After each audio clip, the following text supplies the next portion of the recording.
പ്രിയ പ്രേക്ഷകരെ, വാർത്തകളും നോട്ടിഫിക്കേഷൻ ലഭിക്കുന്നതിനായി നമ്മുടെ ചാനൽ സബ്സ്ക്രൈബ് ചെയ്യുക. ഒപ്പം തൊട്ടടുത്തുള്ള ബെല്ലൈക്കൺ ക്ലിക്ക് ചെയ്ത് ഓൾ എന്ന ഓപ്ഷൻ തിരഞ്ഞെടുക്കുക. ഹരിയാന നിയമസഭാ തെരഞ്ഞെടുപ്പിൽ കോൺഗ്രസിനേറ്റത് ഒരുപക്ഷെ അപ്രതീക്ഷിതമായൊരു തിരിച്ചടിയാണ്. അതിന്റെ ഷോക്കിൽ നിന്നൊരുപക്ഷെ കോൺഗ്രസ് ഇതുവരെ മുക്തമായിട്ടില്ല എന്നുകൂടി പറയേണ്ടി വരും. കാരണം വലിയ തരത്തിൽ വിജയപ്രതീക്ഷ ഉണ്ടായിരുന്ന ഒരു സംസ്ഥാനത്ത് അവിടെ ചരടുവലിയിലൂടെ, ചതിയിലൂടെ BJP ഭരണം വീണ്ടും കൈക്കലാക്കിയിരിക്കുന്നു. ഒരുപക്ഷെ BJP ചതിച്ചു എന്ന് പറയുന്നേക്കാൾ നല്ലത്, ഏറ്റവും അനുയോജ്യമായത് ഇന്ത്യ മുന്നണിക്കൊപ്പം ഉണ്ടായിരുന്നവർ തന്നെ കോൺഗ്രസിന്റെ കാലുവാരി എന്ന് എടുത്തു പറയേണ്ടി വരും. ഹരിയാന നിയമസഭാ തെരഞ്ഞെടുപ്പിൽ ഏറ്റവും അധികം പ്രതീക്ഷിച്ചിരുന്നത് ഇത്തവണ കോൺഗ്രസ് സീറ്റ് നേടുമെന്ന് തന്നെയാണ്, അവിടെ ഭരണം പിടിക്കുമെന്ന് തന്നെയാണ്. പക്ഷേ അവർക്കേറ്റ വലിയ തിരിച്ചടിയുടെ ഷോക്കിലാണ് ഇപ്പോഴും കോൺഗ്രസ്. വോട്ടെണ്ണലിന്റെ ആദ്യ മണിക്കൂറിൽ കേവല ഭൂരിപക്ഷവും പിന്നിട്ട് കുതിക്കുകയായിരുന്നു ലീഡ് നില. എന്നാൽ പിന്നീടാണ് എല്ലാവരെയും ഞെട്ടിച്ചുകൊണ്ട് BJP ഹരിയാനയിൽ കളം പിടിച്ചത്. വോട്ടെണ്ണലിന്റെ പ്രധാന റൗണ്ടുകൾ പൂർത്തിയാക്കുമ്പോൾ മണിക്കൂറുകളായി ലീഡ് നിലയിലെ മുന്നേറ്റം നിലനിർത്തുകയാണ് BJP. കൂടാതെ അവിടെ ഭരണം നിലനിർത്തുകയും ചെയ്തിരിക്കുന്നു. 90 അംഗ നിയമസഭയാണ് ഹരിയാനയിലുള്ളത്. അവിടെ വ്യക്തമായി 50 സീറ്റോളം വിജയിച്ച് BJP മൂന്നാമതും അധികാരത്തിലേറിയിരിക്കുന്നു. 45 സീറ്റുകളാണ് കേവല ഭൂരിപക്ഷത്തിനായി അവിടെ, അതായത് 46ഓളം സീറ്റാണ് അവിടെ കേവല ഭൂരിപക്ഷത്തിനായി വേണ്ടത്. നിലവിൽ 50 സീറ്റുകളിൽ BJP വിജയിച്ചു കഴിഞ്ഞു. കോൺഗ്രസ് ആകട്ടെ 35-ൽ ഒതുങ്ങുകയും ചെയ്തു.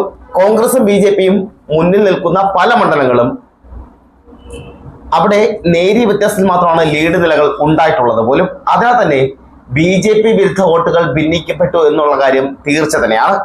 ആം ആദ്മി പാർട്ടിയുടെ സാന്നിധ്യമാണ് ഇവിടെ കോൺഗ്രസിന് തിരിച്ചടിയായത്, ചതിയായത്. വലിയ തരത്തിൽ കോൺഗ്രസിന്റെ വോട്ടുകൾ മറ്റു തലത്തിലേക്ക് ഭിന്നിക്കപ്പെട്ടത്. ദേശീയ തലത്തിൽ ഇന്ത്യ സഖ്യത്തിന്റെ ഭാഗമായിരുന്നെങ്കിലും സംസ്ഥാനത്ത് കോൺഗ്രസും ആം ആദ്മി പാർട്ടിയും വെവ്വേറെയാണ് മത്സരിച്ചത്. BJP വിരുദ്ധ വോട്ടുകൾ ഭിന്നിക്കാൻ ഇത് വലിയ തരത്തിൽ കാരണമായി എന്നാണ് നിലവിലെ പല സൂചനകൾ തന്നെ വ്യക്തമാക്കുന്നത്. BJP ചെറിയ വോട്ടിന് ലീഡ് ചെയ്യുന്ന പലയിടത്തും ഭൂരിപക്ഷത്തെക്കാൾ കൂടുതൽ വോട്ടുകൾ ആം ആദ്മി സ്ഥാനാർത്ഥിക്ക് ലഭിച്ചിട്ടുണ്ട്. അങ്ങനെ വരുമ്പോൾ BJP ജയിച്ച പലയിടങ്ങളിലും കോൺഗ്രസ് സ്ഥാനാർത്ഥി ജയിക്കേണ്ടിയിരുന്ന സ്ഥലങ്ങളിൽ ഒരുപക്ഷെ ആം ആദ്മി പാർട്ടിയുടെ സ്ഥാനാർത്ഥി ഉണ്ടായിരുന്നത് കൊണ്ട് മാത്രം അവിടെ BJP സ്ഥാനാർത്ഥി ജയിച്ചു കയറേണ്ട സാഹചര്യം ഉണ്ടായി. കോൺഗ്രസിന് ലഭിക്കേണ്ടിരുന്ന BJP വിരുദ്ധ വോട്ടുകളെല്ലാം ഭിന്നിക്കപ്പെട്ടു എന്ന് ഇതിൽ നിന്ന് തന്നെ വ്യക്തമായ കാര്യവുമാണ്. സീറ്റ് വിഭജനത്തിൽ സമവായത്തിലെത്താൻ കഴിയാത്തതിനാലാണ് കോൺഗ്രസും ആം ആദ്മി പാർട്ടിയും തമ്മിലുള്ള സഖ്യം രൂപീകരിക്കാനുള്ള ശ്രമങ്ങളെല്ലാം പരാജയപ്പെട്ടത്. കൂടുതൽ സീറ്റ് ആപ്പ് ആവശ്യപ്പെട്ടിരുന്നെങ്കിൽ നൽകാൻ കോൺഗ്രസ് തയ്യാറായില്ല. 2019 നിയമസഭാ തെരഞ്ഞെടുപ്പിൽ ആം ആദ്മി പാർട്ടി നടത്തിയ മോശം പ്രകടനം കണക്കിലെടുത്തായിരുന്നു കോൺഗ്രസിന്റെ ഈ നീക്കം. മാത്രമല്ല ഡൽഹി, പഞ്ചാബ് എന്നിവയെ അപേക്ഷിച്ച് ഹരിയാനയിൽ ആം ആദ്മി പാർട്ടിക്ക് ശക്തമായ സംഘടനാ സംവിധാനം ഇല്ലതാനും 2024 ലോക്സഭാ തെരഞ്ഞെടുപ്പിലും ആം ആദ്മി പാർട്ടിക്ക് മികച്ച പ്രകടനങ്ങളൊന്നും കാഴ്ചവെക്കാൻ സാധിച്ചിട്ടുമില്ല. എങ്കിലും ഗുഹ്ല, പെഹേവോ, ഷഹാബാദ്, കലായത് എന്നീ 4 നിയമസഭാ മണ്ഡലങ്ങളിലെ പ്രകടനം പാർട്ടിയുടെ സ്വാധീനം വെളിവാക്കുന്നതുമായിരുന്നു. ഡൽഹിയിലും പഞ്ചാബിലും അധികാരത്തിലുള്ള ആം ആദ്മി പാർട്ടി ഡൽഹിയുടെയും പഞ്ചാബിന്റെയും അതിർത്തിയിൽ സ്ഥിതി ചെയ്യുന്ന 34 നിയമസഭാ മണ്ഡലങ്ങൾ ഉൾക്കൊള്ളുന്ന 9 ജില്ലകളിൽ സ്വാധീനമുണ്ടെന്ന് അവകാശപ്പെടുന്നുണ്ട്. സോനിപത്ത്, ഗുരുഗ്രാം എന്നിവ ഡൽഹിയുടെ വശത്തും പഞ്ചകുല, അംബാല, കുരുക്ഷേത്ര, കൈതാൽ, ഫത്തേഹാബാദ്, ജിന്ദ്, സിർസ ജില്ലകൾ പഞ്ചാബ് അതിർത്തിയിലുമാണ്. BJP വിരുദ്ധ വോട്ടുകൾ മാത്രമല്ല, കോൺഗ്രസിന്റെ പ്രധാന വോട്ടുകളും ഇവിടങ്ങളിൽ ആം ആദ്മി പാർട്ടിക്കായി ഭിന്നിപ്പിക്കാനായി എന്നതാണ് നിലവിലെ BJPയുടെ വിജയത്തിൽ നിന്നും വ്യക്തമാകുന്നത്. അതേസമയം തന്നെ ആം ആദ്മി പാർട്ടി ഇന്ത്യ ബ്ലോക്കിനെ വഞ്ചിച്ചെന്നും ഹരിയാന തെരഞ്ഞെടുപ്പിൽ കോൺഗ്രസിന്റെ മുന്നേറ്റത്തിന് തുരങ്കം വെച്ചെന്നും രാജ്യസഭാ MP ആയ സ്വാതി മലിവാൾ പറയുകയും ചെയ്തു. ഹരിയാനയിൽ തെരഞ്ഞെടുപ്പിൽ മത്സരിക്കാനുള്ള AAPയുടെ തീരുമാനം കോൺഗ്രസിന്റെ വിജയ സാധ്യത ദുർബലപ്പെടുത്തുക എന്നത് മാത്രമായിരുന്നു എന്നും അവർ ആരോപിക്കുകയും ചെയ്തിട്ടുണ്ട്.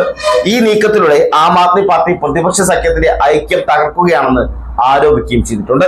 BJPയുടെ പരാജയത്തിന് മുൻഗണന നൽകുന്നതിന് പകരമായി കോൺഗ്രസ് പാർട്ടിയുടെ സാധ്യതകളെ തകർക്കുക എന്ന ഉദ്ദേശത്തോടെ വിനേഷ് ഫോഗട്ട് ഉൾപ്പെടെയുള്ളവരെ ചില മണ്ഡലങ്ങളിൽ തന്ത്രപരമായി ആം ആദ്മി പാർട്ടി സ്ഥാനാർത്ഥികളെ നിർത്തിയെന്നും സ്വാതി കുറ്റപ്പെടുത്തുന്നുണ്ട്. ഇവിടെ എടുത്തു പറയേണ്ട ഒരു കാര്യം, ഇന്ത്യ സഖ്യം ഒരുപക്ഷെ BJPക്കെതിരെ, RSSനെതിരെ, സംഘപരിവാര ഓരോ സംഘടനയ്ക്കുമെതിരെ ശക്തമായി നിലകൊണ്ട് മുന്നോട്ട് വന്നൊരു സംഘടനയാണ്.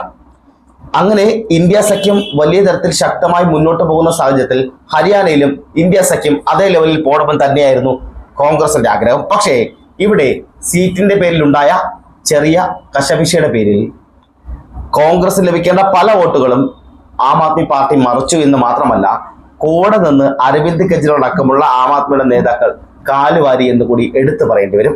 കാരണം ഒരുപക്ഷെ ആം ആദ്മി പാർട്ടിക്ക് സ്വാധീനമില്ലാത്ത പല മണ്ഡലങ്ങളിൽ ഇവർ സ്ഥാനാർത്ഥി നിർത്തുമ്പോൾ ഇവർക്ക് തന്നെ ചിന്തിക്കാവുന്ന കാര്യമാണ് വോട്ട് ഭിന്നിക്കപ്പെടുമെന്നുള്ളത്. ആ ഭിന്നിക്കപ്പെട്ട വോട്ടുകൾ കാരണമാണ് BJP പല മണ്ഡലങ്ങളിലും ജയിച്ചു കയറിയത്, ഒപ്പം മൂന്നാമതും അധികാരത്തിലേറിയത്. ഒരുപക്ഷെ ആം ആദ്മി പാർട്ടി കോൺഗ്രസിനൊപ്പമായിരുന്നെങ്കിൽ ഒരാൾക്കും തടുക്കാൻ കഴിയില്ലായിരുന്നു ഹരിയാനയിലെ ഇന്ത്യ സഖ്യത്തിന്റെ വിജയം. അവിടെ കോൺഗ്രസ് വലിയ മുന്നേറ്റം ഉണ്ടാക്കുകയും ചെയ്യുമെന്ന്. ഇപ്പോഴും പല മണ്ഡലങ്ങളിലും പലയിടത്തും കോൺഗ്രസിന്റെ വോട്ടിംഗ് ശതമാനത്തിൽ വലിയ തരത്തിലുള്ള മുന്നേറ്റമാണ് ഉണ്ടാക്കിയിരിക്കുന്നതെങ്കിലും ഒരുപക്ഷെ വീണ്ടും പ്രതിപക്ഷത്തിരിക്കേണ്ട സാഹചര്യമാണ് നിൽക്കുന്നത്. പക്ഷേ കോൺഗ്രസ് ഇത്തവണ നടത്തിയ ശക്തമായ പ്രകടനം മികച്ച പ്രകടനം തന്നെയാണ്, അത് എടുത്തു പറയേണ്ടത് തന്നെയാണ്. അതുകൊണ്ട് തന്നെയാണ് വോട്ടിംഗ് ശതമാനത്തിൽ വലിയ തരത്തിലുള്ള മുന്നേറ്റം കോൺഗ്രസിന് ഉണ്ടാക്കാൻ സാധിച്ചത്.